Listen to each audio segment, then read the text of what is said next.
हिते मांखे ॿुधायो त कंदकोट मां 2 हफ़्ता अॻु अगवा थी वियल नींगर अयाज़ पठाण बाज़ियाब न थियो आहे। नींगर जे वारसनि जो इंडस हाईवे ते धरणो रोड ब्लॉक। सिंध खां ॿियनि सूबनि ॾांहुं ईंदड़ वेंदड़ ट्रैफ़िक मुकमल बंदि थी वई आहे। रोड जे ॿिन्ही पासनि खां सवई गाॾियूं बीहिजी वयूं। मुसाफ़िरनि जूं दाहूं। मुज़ाहिरीन जो चवणु आहे त पुलिस सखणा दिलासा ॾेई रही आहे। नींगर जी बाज़ियाबी ताईं धरणो जारी रहंदो। अहम ख़बर अवां सां शेयर करे रहिया आहियूं। कंदकोट मां 2 हफ़्ता अॻु अगवा थियल नींगर अयाज़ पठाण बाज़ियाब न थियो। नींगर जे वारसनि जो इंडस हाईवे ते धरणो रोड ब्लॉक। सिंध खां ॿियनि सूबनि ॾांहुं ईंदड़ वेंदड़ ट्रैफ़िक मुकमल तौर बंदि थी वई आहे।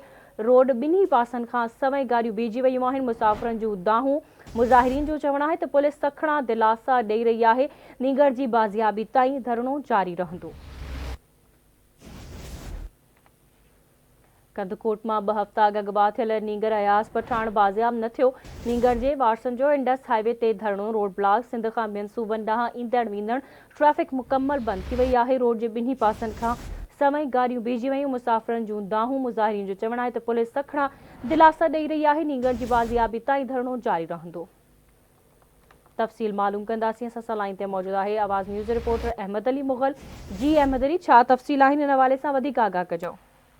कंदकोट में जो सी सेक्शन थाने मली स्टाफ लगनादर पठान बिराज जो मासूम बार अयाज पठान के हथियार पर बेखौफ थी अगवा करे विया। 2 हफ़्ता गुज़रण के बावजूद पुलिस दिलासन ऐं मादन के बावजूद बाज़ियाब न करे सघी आहे। मासूम अयाज पठान की बाज़ियाबी लाइ वारसन के पठान बिराज के माण्हू इंडस हाईवे मली स्टाफ मटर रोड ते रुकावटूं रखी एहतियाजी धरणो हणी छॾियो। धरणे सबबि सिंध खां ॿियनि सूबनि ते ईंदड़ वेंदड़ ट्रैफ़िक मुअतल थी वई। रोड जे ॿिन्हिनि पासनि खां गाॾियुनि जूं वॾियूं कतारूं लॻी वयूं। मुज़ाहिरीन जो चवणु आहे त पुलिस हिन महिल ताईं नींगर अयाज़ पठाण जी बाज़ियाबी लाइ का बि कार्रवाई न कई आहे।